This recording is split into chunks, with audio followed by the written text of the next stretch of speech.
Bonjour,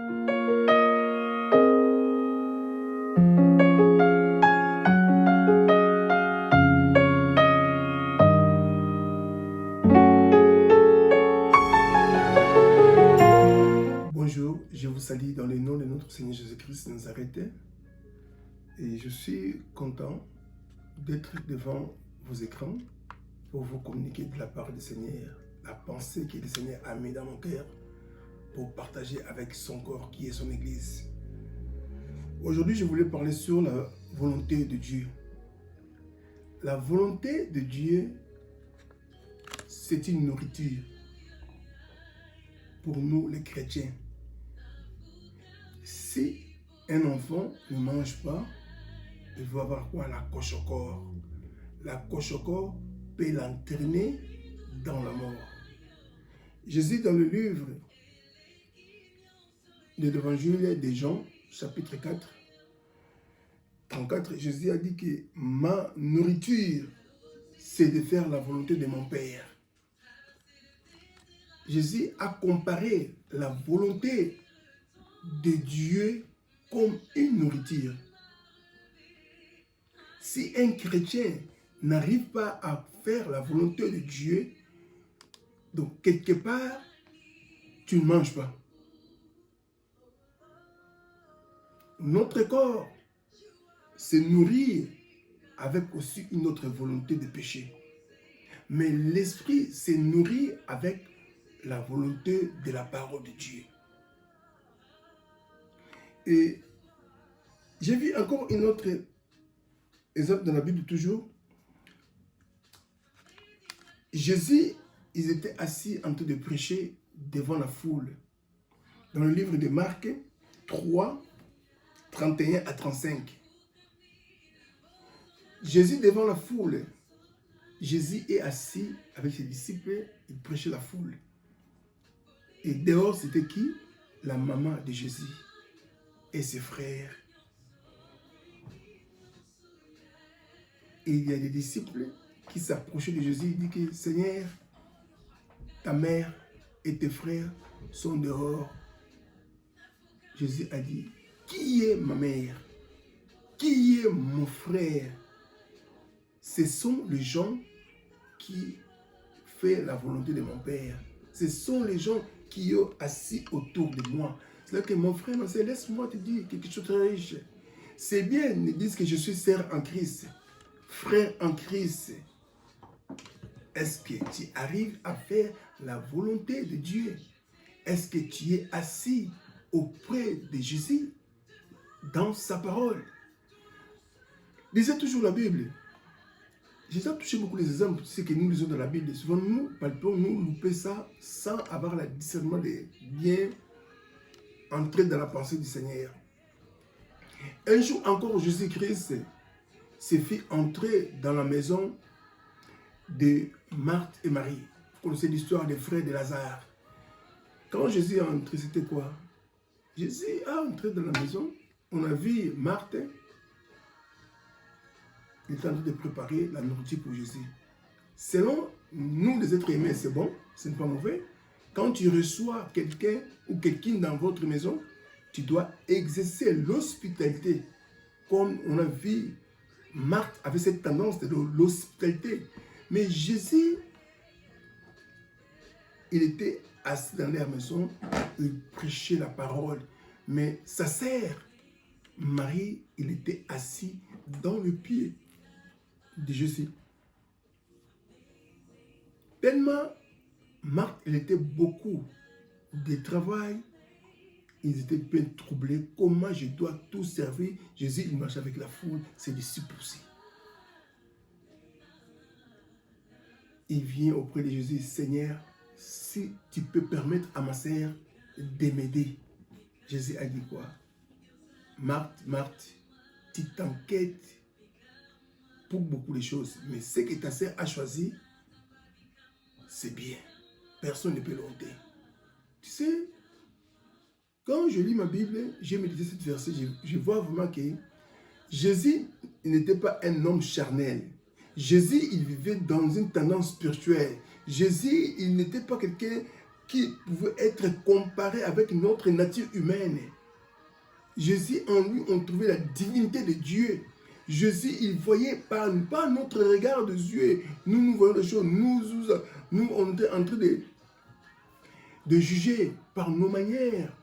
Mais Jésus avait une autre conception de Dieu divine.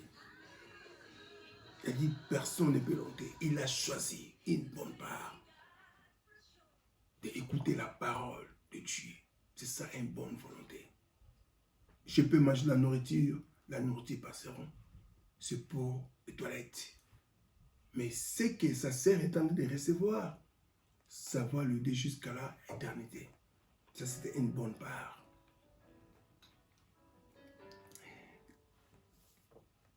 J'étais encore inspiré sur un homme de Dieu qui s'appelle Moïse. Dans le livre des Nombres. Nombre 20. Disait Nombre 20, 7 à 12. Cet homme, Moïse, il était un homme que Dieu a choisi. Un homme qui était vraiment sur le plan de Dieu. Mais à un moment donné, on a vu Moïse. Moïse, Dieu l'a parlé. Moïse parle sur ce rocher. Et cette rocher doit sortir l'eau afin que mon peuple boive. Mais Moïse, quand Dieu l'a parlé, Moïse était animé aussi quelque part dans sa colère, étant un être humain, tellement ce peuple, il était en train de le tutoyer, de lui faire des choses pas bien. Moïse avait la colère. Dieu a dit à Moïse, parle. Parle. Et Moïse, il n'a qu'il parle. Moïse a fait quoi? Moïse a frappé les rochers avec son vierge.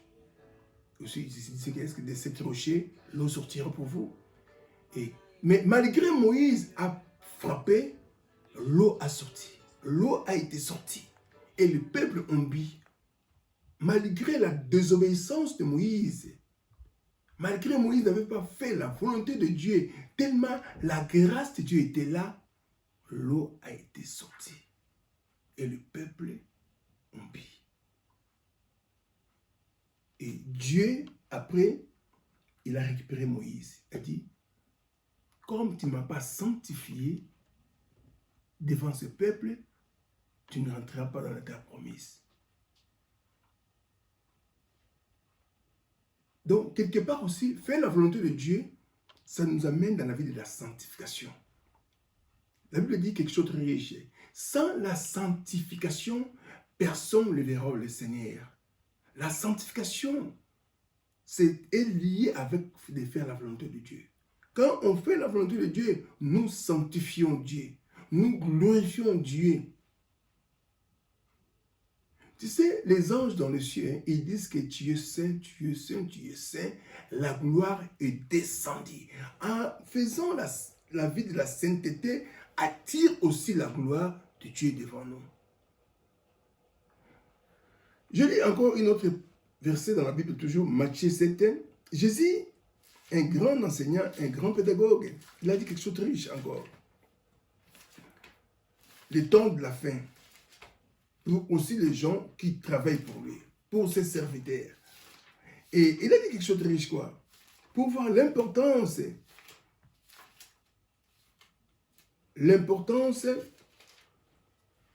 de la volonté de Dieu est très riche pour nous les chrétiens. Et Jésus, il disait à ses serviteurs quelque chose de très riche. Regarde ce qu'il a dit. Chapitre 7, verset 21 d'abord. Christ dit quoi? Il a dit, ceux qui disent Seigneur, Seigneur, n'entreront pas tout dans le royaume du ciel, mais seulement celui qui fait la volonté de mon Père qui est dans le ciel. Donc aujourd'hui, il y a tout le monde qui crie le nom du Seigneur Jésus. Tout le monde dit que moi je prie, moi je connais Jésus.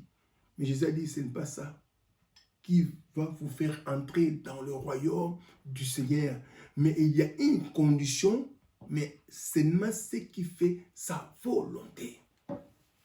La volonté de Dieu, C'est une grande chose qu'à nous, les chrétiens, de prier chaque jour. Dieu, apprends-moi ta volonté.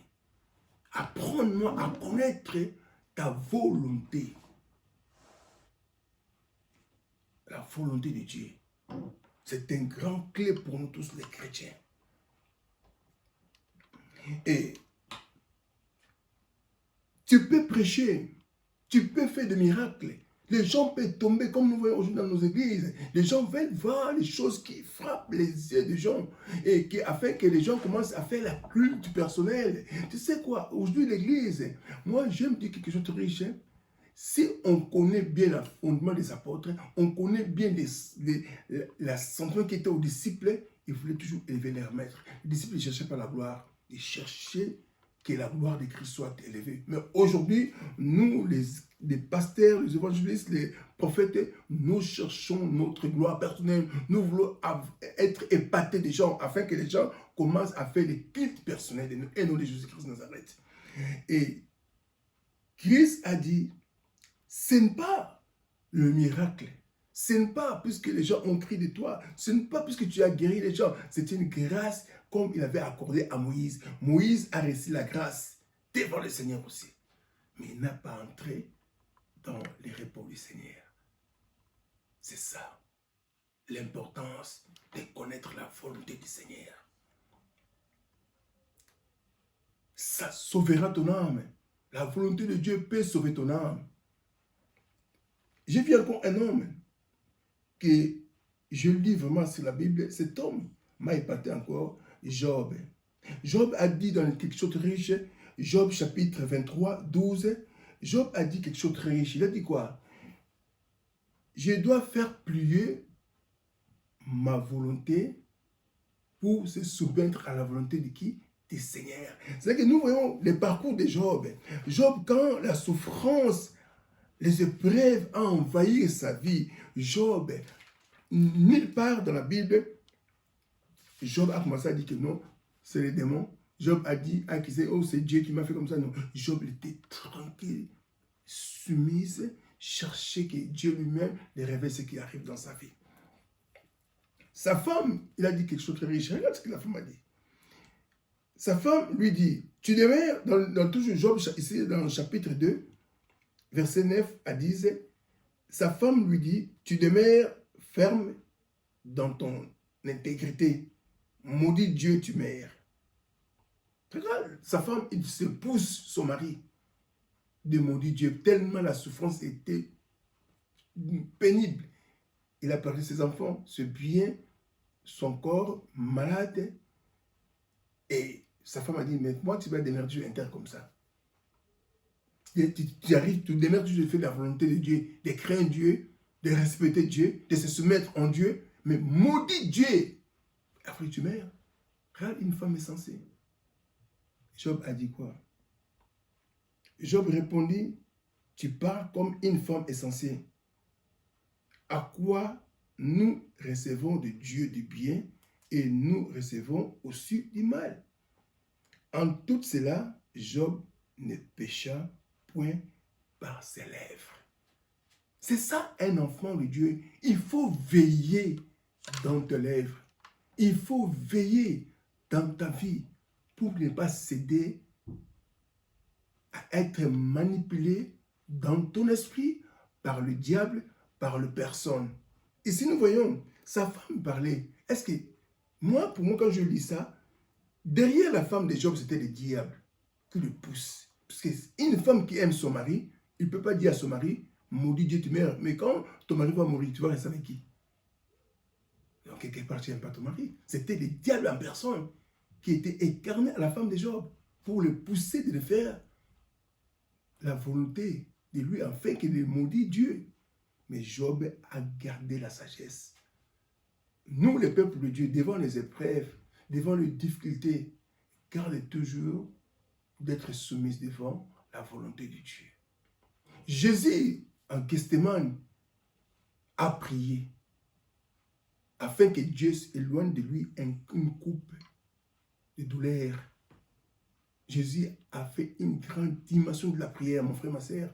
Il y a des hommes de Dieu qui ont prié, mais je n'ai pas vu la prière, la dimension de Jésus-Christ.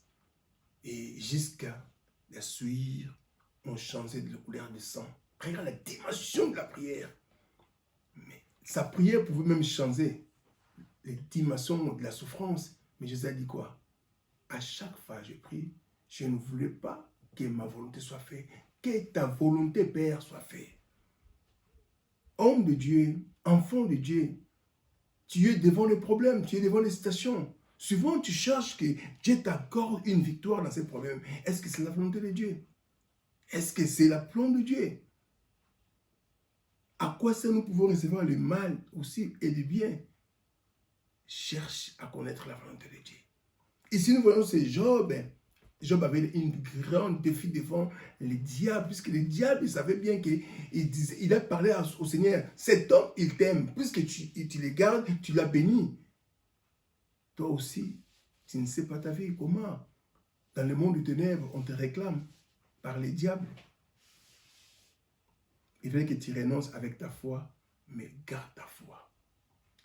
On peut te piller les enfants, on peut te piller l'argent, on peut te voler tous tes biens, mais ne laisse pas Satan te voler ta foi et aussi la crainte de Dieu et aussi la volonté de Dieu. C'est que Satan n'arrête pas jamais à détruire à Job. Aujourd'hui, chaque chrétien, il a une code bancaire. Quand on est devant notre code bancaire, on les garde, personne ne te vole. Toi aussi, chrétien, la Bible nous parle, hein? Garde ton cœur de plus que toute autre chose. Garde ton cœur. Dans le cœur, qu'on trouve tous nos secrets. Souvent, nous laissons notre cœur. Si nos banques sont bien gardées avec les codes secrets, à combien de plus fortes raisons, nous ne pouvons pas garder notre code secret. Samson avait un grand secret avec le Seigneur. Dieu a donné une code secret.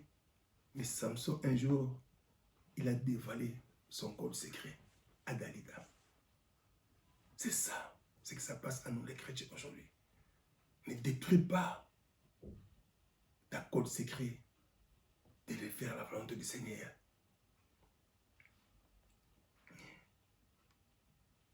Ésaïe dit quelque chose de riche. Ésaïe chapitre 1, 19. Si vous êtes docile, vous mangerez les meilleurs fruits du pays. Si toi tu es docile, tu comprends ce que Dieu te dit aujourd'hui, tu mangeras les meilleurs fruits du pays. Quand je parcours la Bible, j'ai vu encore quelque chose. Job a parlé, après avoir passé des épreuves, passé toute attaque, tout ce que Job, c'était comme pénible dans sa vie. Job a dit quoi? Dans le chapitre 42, la fin de ce chapitre 42, versets 5 à 6, il a dit, j'ai entendu te parler de toi, mais aujourd'hui, mon œil t'envie. Je me répands dans la poussière. Mon frère, ma sœur, demeure-toi dans la volonté du Seigneur. Un jour, tu verras avoir ce que Dieu t'avait promis. La fidélité paye devant Dieu. La soumission paye devant Dieu. La foi paye devant Dieu. La sainteté paye devant Dieu. L'obéissance paye devant Dieu. Tout ce que tu fais, persévère toujours. Dieu sera toujours avec toi. Matthieu 6 disait, c'est même la prière, le Seigneur a dit quoi? Quand vous priez, il faut toujours vous dire que ton règne vienne, que ta volonté soit faite sur la comme au ciel. Donc la volonté du Seigneur, d'abord quand le règne de Dieu vient, c'est comme Dieu, il gouverne sur nous. On est dans le gouvernement de Dieu. Il est notre roi, notre Seigneur, notre bon berger. Il va nous guider vers les eaux paisibles, vers un vert pâturage. Il est notre conducteur. Laisse-toi, enfant de Dieu, sur le gouvernement de Dieu. C'est là que les règnes de Dieu doivent venir toujours sur nous. Quand nous rêvons chaque matin, moi j'aime cette prière de notre Père. Je pense toujours sur le règne de Dieu. Que ton règne vienne. Quand le règne de Dieu vient, démontre que Dieu est ton roi, Dieu est ton Seigneur, Dieu est ton sauveur, il est ton conducteur. Tu dois te soumettre. C'est que Job a dit, je dois plier tout ce qui m'a volonté, de me soumettre. C'est Dieu qui le dirige, c'est Dieu qui le conduit vers la faire pâturage, vers les eaux paisibles. Dieu nous aime beaucoup. Dieu nous aime beaucoup je voulais partager à l'église du Seigneur cette pensée de méditer beaucoup sur la volonté du Seigneur. Ce que toi tu fais, est-ce que c'est la volonté du Seigneur? Sur nos mariages, sur nos ministères, sur nos vies, sur nos conduites, est-ce que tout ce que tu fais, est-ce que tu es dans la volonté du Seigneur ou bien dans la volonté de toi-même? Répands-toi, prie vraiment le Saint-Esprit. T'éclaire tes pensées, te révèle.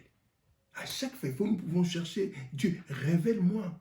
Est-ce que je suis dans ta volonté? Moïse a prié. Malgré qu'il n'était pas dans la volonté du Seigneur, l'eau a été sortie. Pour vous montrer que ça ne dit pas si tu pries que les gens tombent, les gens sont témoignés, les gens guéris. C'est dit que tu es dans la volonté du Seigneur. Non, c'est la grâce du Seigneur sur l'église du Seigneur. Ou bien si tu es béni pour dire que non, moi je suis bien avec Dieu. Non, c'est la grâce du Seigneur. Quand nous on analyser les mots grâce, la grâce, ce n'est pas tes efforts personnels, mais c'est le Dieu du ciel qui est en train d'agir selon sa compassion, selon sa bonté. Répands-toi, mon frère, ma sœur. Si tu n'es pas encore entré dans la volonté du Seigneur, dis, Seigneur, aide-moi, fais-moi grâce. Dieu est bon. Dieu est compatissant. C'est pourquoi Dieu a choisi ton serviteur. Il a dit que son serviteur David, il est l'homme selon son cœur. C'est pourquoi David, à chaque fois, il s'est mis devant le Seigneur. Il se répand toujours devant le Seigneur. Il reconnaît toujours la souveraineté du Seigneur. Il donne te voir que tout est, ça vient par sa grâce. Je suis un homme pécheur. Ma mère m'a conçu dans le péché. Mais toi, Dieu, tu veux que la volonté soit au fond de mon cœur. Fais donc pénétrer à moi la sagesse. Aucun esprit de bonne volonté me subtienne. C'est ça la prière de David. Est-ce que toi, qu'est-ce que ta prière? La volonté du Seigneur. C'est comme un billet peut te ramener jusqu'au paradis. Le monde passera. Tout passera. Pour terminer mon prédication, nous pouvons lire Jean, chapitre 2, 17. Regarde ce que Jean dit. Jean chapitre 2, verset 17.